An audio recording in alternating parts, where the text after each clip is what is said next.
servicio de acompañantes de la Asociación Española. Momento de reflexiones del panel, a ver cuál es su mirada, qué es lo que les preocupa. Capaz que no les preocupa nada, ¿eh? No sé. A ver, en el caso concreto y con lo que está vigente hoy, el señor salió y no se lo puede estar ni acosando, ni buscando, ni foto, porque él ya cumplió. Lamento, él a los efectos de la ley cumplió. Que esto tendría que ameritar una revisión de cómo funcionan las cosas, estamos de acuerdo. Que la rehabilitación en cárcel queda un poco sujeta a la voluntad del sujeto y a la disposición, eso es real. Que vos aproveches o no aproveches las pocas oportunidades que hay en la cárcel para rehabilitarte, queda de cargo tuyo si es que tenés voluntad. Ahora, en los casos de psicopatía, que la rehabilitación no es posible, en países en serio lo que se hace es, se lo evalúa, se constata la psicopatía, entonces al momento de darle la pena se tiene en cuenta y se prevé una cadena perpetua o eventualmente, donde está previsto, una pena de muerte. Dejo a criterio de cada uno su opinión. Ahora, con lo que está acá vigente, lamento, señores, es lo que hay. No se puede hacer más nada. No se puede. Realmente. Perdón, no se puede hacer más nada. Entonces, está mal que desde la organización civil se plantee, che, hagamos algo. Pero es que está perfecto. Lo que pasa es que lo que hay que cambiar... Bueno, no, porque desde el momento en que desde las autoridades máximas se invisibiliza la salida para proteger a la persona que tiene los derechos consagrados y los derechos de los demás, ¿dónde están también? Es que el problema es que lo que esto meritaría sería una revisión. Bueno, me parece que nos quedamos un poquito atrás. Cambiemos alguna. Pero si vamos a cambiar, seamos serios, saquémonos la careta y cambiamos todo lo que está mal, porque hay muchas cosas que están mal. Desde el vamos, desde la ley de violencia doméstica como está, desde los derechos de las mujeres, o mejor dicho, la ausencia de consideración de los derechos de las mujeres, qué es lo que pasa con los psicópatas, si realmente vamos a ser honestos y vamos a rehabilitar o vamos a poner depósitos de personas en la cárcel, vamos a mandar inocentes. Tenemos todo para revisar, revisémoslo todo, seamos prolijos. Creo que giramos en torno al concepto de la rehabilitación, porque partimos de la base, yo creo que equivocada, de que todos los delincuentes son recuperables. Cuando encontramos un caso de alguien que padece una psicopatía, como claramente ha quedado demostrado en los estudios que le hicieron por los peritos cuando fue detenido, el caso de Goncalves encuadra dentro de quienes, por una constitución psiquiátrica personal, no pueden ser rehabilitados por una razón elemental. Decía Celso, yo le preguntaría si está arrepentido. Una persona que tiene esa patología ignora el sentimiento de la culpa. Por lo tanto, no puede arrepentirse porque no siente culpa. Para él la culpa es de la chica que pasó por delante de él y la mató. Es decir, él la mató porque pasó por delante. Entonces, hay personas que no se pueden rehabilitar. Pero entonces, fíjate que la justicia es Poncio Pilato. Lo suelta, se lava la mano. Pero, pero acá el problema es este. El problema es que no se puede culpabilizar a la sociedad que está preocupada.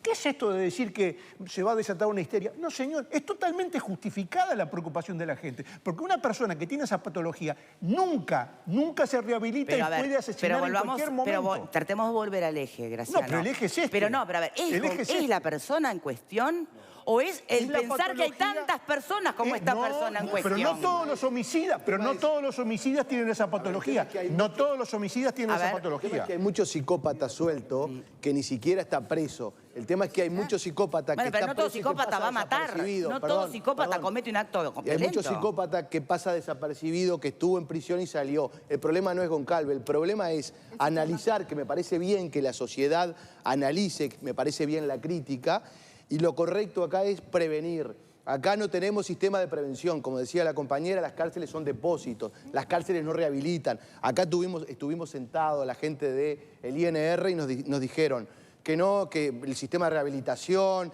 y estaban a los cuchillos, ¿recuerdan un WhatsApp? Estaban a los cuchillos los primarios absolutos, y nos vinieron y nos dijeron acá que rehabilitan. No, señores, las cárceles no rehabilitan. ¿El problema se soluciona con más violencia? No se soluciona con más violencia. El problema se soluciona con prevención, con sistemas de prevención y de educación. Eso nos va a hacer una sociedad seria. Hoy no somos serios, para nada serios. Yo quiero poner un ejemplo. Hace unas semanas, en este mismo estudio vino sentado donde está Jenny en este momento, un sicario de Pablo Escobar, que truchamente lo presentaron como que estaba rehabilitado porque la religión había caído en su alma y no sé qué. Y la verdad es que fue la única vez en los 3 años que estoy en este programa que yo no le di la mano a la persona que estaba invitada a este programa. Esa persona me causó repugnancia.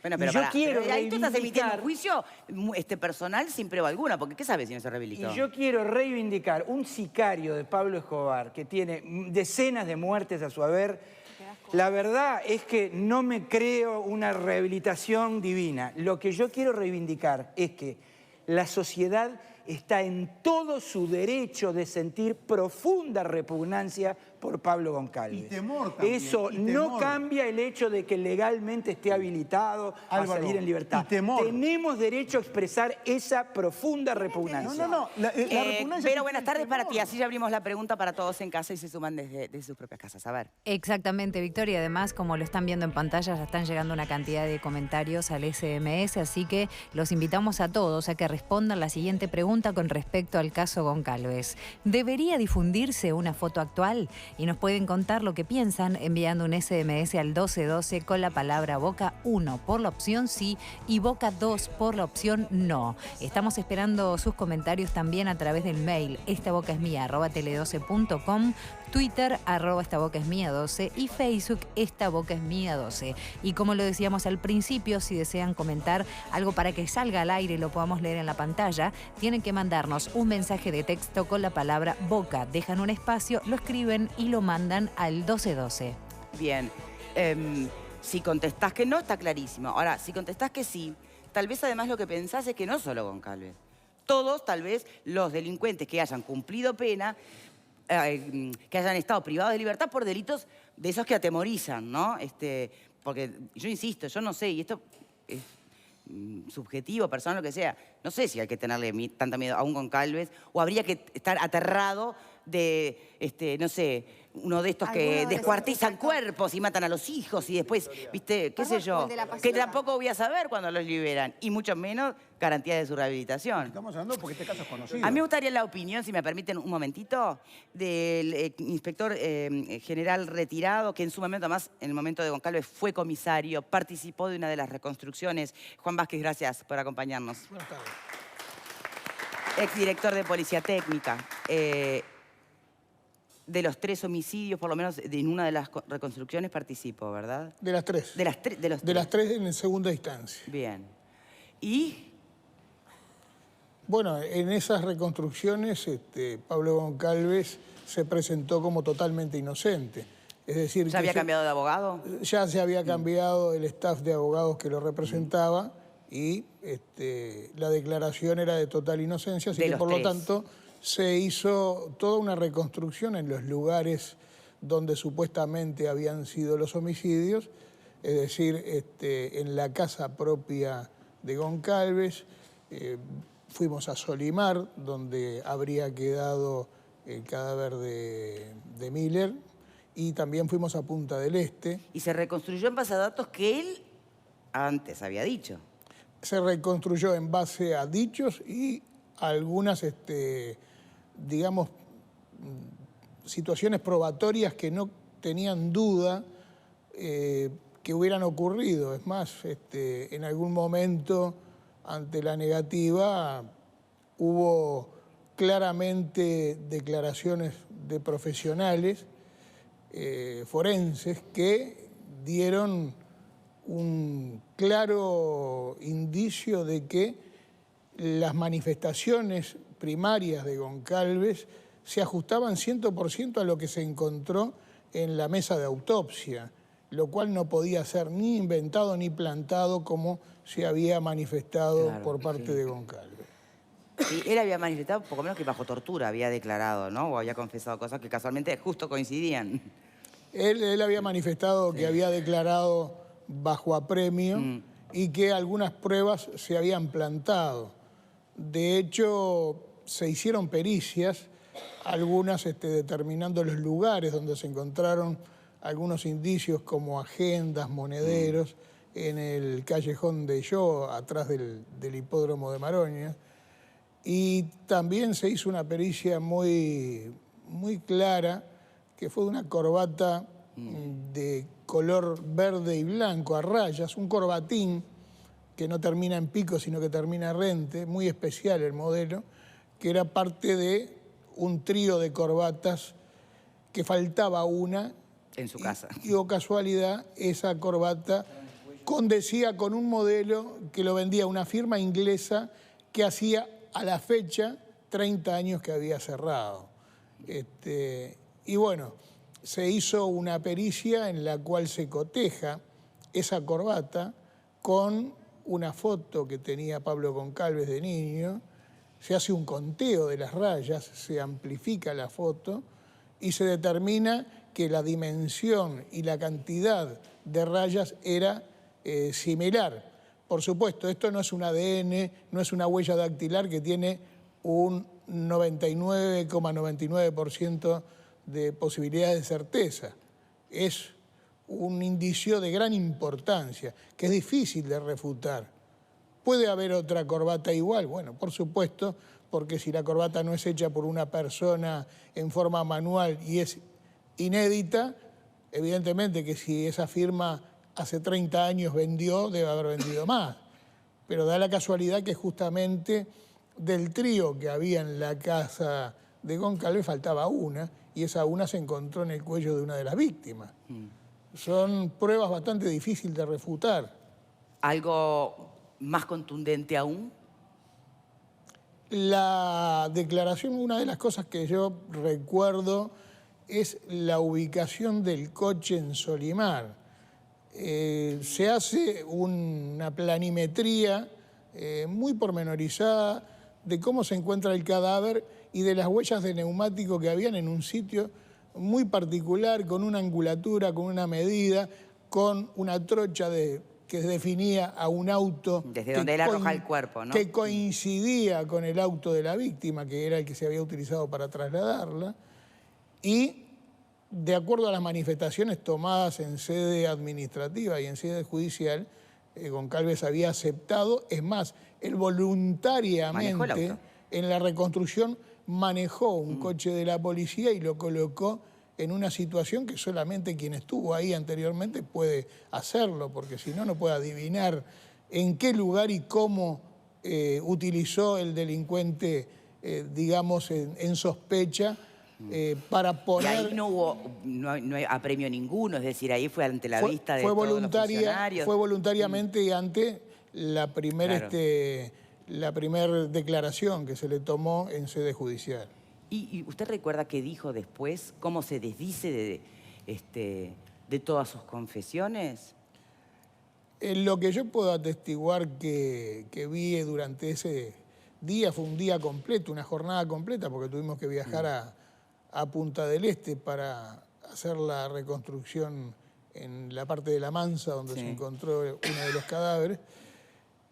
Siempre su actitud fue de una total pasividad, no mostró ningún tipo de emoción, no mostró ningún tipo de bronca, absolutamente nada, como si él estuviera representando a una persona y siendo una persona que no tenía absolutamente nada que ver en el tema. Eso me llamó enormemente la atención. ¿Le había tocado alguna vez un asesino de esas características en su vida profesional? Generalmente cuando una persona tiene motivación, uno puede causar y recibir a su vez de la persona alguna reacción, pero en este caso no. Se adecua a lo que es el patrón de lo que se llama un asesino serial. El asesino serial es aquel que, bueno, como mínimo tiene 3 víctimas o más en un determinado lapso y tiene lo que se llama el periodo de enfriamiento, es el periodo en que la persona, su psiqui está tranquila y no requiere nuevamente volver a delinquir para satisfacer un problema de poder, un problema sexual, y en este caso se ajustó porque la persona en ese momento estaba en un momento en calma. En la historia policial uruguaya, en la historia de los antecedentes policiales uruguayos, usted seguramente no le tocó ninguno, pero ¿hay algún caso que usted haya escuchado de policías más viejos que usted, más antiguos, que ya retirados, que le hayan relatado un asesino de estas características? En 40 años de carrera mío, más lo que puedo atestiguar de profesores de criminalística, como tuvimos en la Academia de Policía, nunca habíamos tenido un caso de que la persona, una vez que relata, vamos a hablar de la primera instancia de lo que fueron las primeras deposiciones de Goncalves, con total tranquilidad y frialdad, aún reconociendo. Él manifiesta de que lo torturaron, de que él lloró, pero la mayoría de los policías que tuvieron contacto con él, todos condicen en ver que es una persona fría, una persona como que en ese momento no es él el que... Pero eso el responde a digamos, eso es una opinión sobre tal vez que nunca en su carrera haya visto la frialdad en un acusado como la que vio en Goncalves, pero no es la pregunta que hace Graciano. Graciano pregunta si de ver otro caso yo no. mayor violencia en algún asesino que... No, violencia sí. Ay, bueno. No. Son distintos. A esa característica de asesinato, a eso me refería. Hay patologías psicológicas que dan lugar a actos muchísimo más violentos. Claro. Por eso yo en este caso si es tanto el temor por Goncalves puntualmente o es frente al razonamiento ese que, bueno, muchos terminan en libertad sin rehabilitación alguna. Pero por la patología de Goncalves, que a lo que voy es que la patología aparentemente es casi única en los anales de la policía uruguaya en materia de asesinatos seriales. A eso voy, no en la truculencia de los asesinatos, sino en la característica psiquiátrica del asesino que hace que no tenga ningún tipo de arrepentimiento y que conserve esa calma como que lo hubiera hecho otro. Pero fue el primero. A eso me refiero. Fue el primero. Yo he visto, lamentablemente, casos de homicidios sumamente sangrientos. Acá hay un patrón de muertes por asfixia. Generalmente esa... En el caso de Goncalves, es esa forma de matar por cerrar la vía aérea, no causar un daño que sea tan grande como para llegar a romper el cuello o causar lesiones grandes, sino una sofocación lenta, una sofocación firme pero no desgarradora. Es una tortura. Un homicidio limpio. No hay sangre, no hay una violencia descuartizadora como hay en otros homicidios que hemos visto en nuestro país. Jenny, muchos te han seguido, digamos, en tu reclamo y otros te han, bueno, al contrario, ¿no? Llevado a la contra o incluso está acusado de muchas cosas. ¿Insistís en el reclamo? Repasar los argumentos, por favor. Mira, primero, nosotros somos sociedad civil. No tenemos por qué decir amén a todo lo que dicen los estudiosos, criminalistas, abogados, conferenciantes, periodistas, lo que tú quieras. El público que está aquí. Nosotros somos la sociedad civil siempre es la que ha habido brechas y luchado porque las cosas que no son posibles se hagan posibles, cuando no funcionan. A mí, lo que más será porque he vivido mucho tiempo en otro país, que a mí lo que me sorprendió, yo no sabía nada de Goncalves. Cuando salió Goncalves, ¿quién es Goncalves? Pues yo viví 34 años en España, yo no sabía quién era Goncalves. Entonces me explicaron quién era Goncalves. Entonces nosotros dijimos, vamos a hacer mutis, no vamos a salir a hablar nada, porque considerábamos que el Instituto Nacional de Rehabilitación, en su responsabilidad primera y última, que tiene de rehabilitar a los presos que salen, ¿no? Porque eso es un derecho, creo que tiene que tener los presos y que se tiene que hacer. Bueno, aquí, como tú dijiste, no es así. Dijimos, no vamos a decir nada. Pero no te puedes imaginar la cantidad bueno, podés mirar las páginas de Subrayado, de Telemundo, ¿qué dice Mujer de Negro? ¿Qué dice Mujer de Negro? Entonces, nosotros dijimos, bueno, ¿nosotros qué podemos hacer? El Instituto Nacional de Rehabilitación no dice nada. Pero nosotros, ¿qué queremos? ¿Qué dice la gente? Quiere saber cómo es. Y entonces pusimos una placa en el Facebook. No se la dijimos al Ministro del Interior, no se la dirigimos al INR, se la dirigimos a las personas que nos decían a nosotros qué es lo que íbamos a hacer. Y la placa decía, por mi seguridad y la seguridad de las mujeres uruguayas, quiero una foto de Goncalves actualizada y la de cada uno de los convictos por violencia machista. Porque ese reclamo lo hemos venido haciendo desde hace 10 años. ¿Por qué? Por una sencilla razón. Los tipos salen, conocen a otra mujer, no saben los antecedentes. Bueno, tenemos compañeras que les pasó eso. Que habían matado a otra y ya no sabía.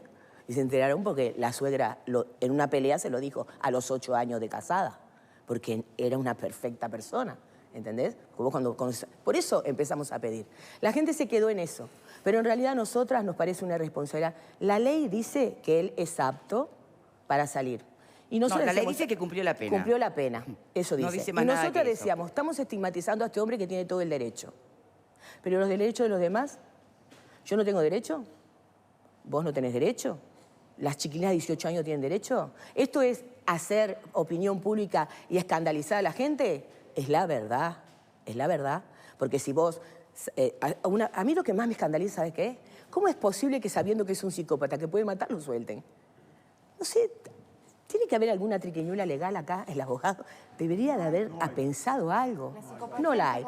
Pero bueno, no importa, no la hay. Pero nosotras, como sociedad civil, estamos para transformar. No estamos para decir amén. Y además, Mujeres Negro no es ni indolente, y estamos jugadas además nosotras. Nos jugamos hace 10 años ahí en la esplanada. La gente decía que me iba a matar Goncalves, que Goncalves me iba a matar. Le digo, no tengo ni el tipo, ni soy el perfil. Así que Goncalves a mí no me va a matar, porque es la verdad. Pero lo que decimos nosotras es que las sociedades siempre se han dicho cosas imposibles para hacer realidad de cambiar un sistema. No existirían las 8 horas, vos no podías estar acá, las mujeres no podían estudiar. Las sociedades siempre han cambiado las cosas. Nosotros estamos diciendo algo que no se puede decir, bueno, pero lo vamos a seguir diciendo siempre. Ahora, no vamos a ir a escrachar a Goncalves, ni vamos a ir a donde está. A mí me causó una gran desazón ver a tantos periodistas que en diferentes programas me han dicho a mí que nosotros estamos pidiendo una lesión de los derechos de las personas y están todos allí lesionando los derechos de Goncalves. Entonces, el discurso me parece hipócrita, te lo digo francamente, y que me lo vengan a decir a mí. Y que me digan feminazi y naz, a mí que me importa. ¿Y vos en casa qué pensás? Dale, hacemos una pausa y enseguida volvemos.